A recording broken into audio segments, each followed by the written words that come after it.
And connecting all this to why the legal view contributes to more licentiousness, there's a second angel that follows the first.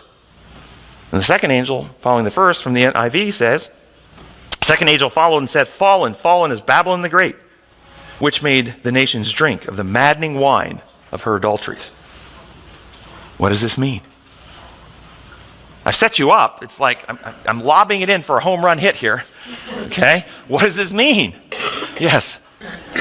One of the things I think it means is that Babylon fell. What is Babylon? And when Babylon fell, Israel was free to go back home.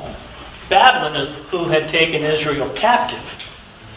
And you're suggesting by the false doctrine, the false premises of how God's law. So the Bible writer is referring to historical events to talk about future events. Historical event, Babylon took Israel captive.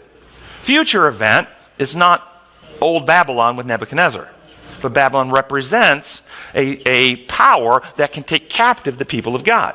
So, from what we just went through, what power took the people of God captive?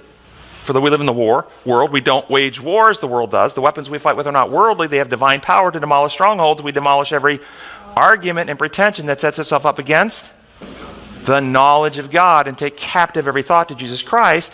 So we have a power, a man of sin, who's going to arise and set himself up in God's temple. How? By teaching such distorted views of God, primarily that God's law works like ours, and he's a dictator who punishes sin that we must be protected from, that we begin to worship this God, and we're in a war over the concept of God, and thus our minds have been taken captive, not physical captivity by Babylon, spiritual captivity by the evil forces who ultimately inspired Babylon to start with.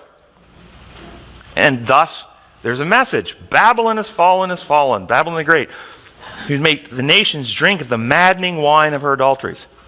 Maddening wine, maddening wine. What is it talking about? Is it talking about literal ethanol? What are adulteries? Is it talking about pornography here? Physical sex? Is that what it's primarily talking about?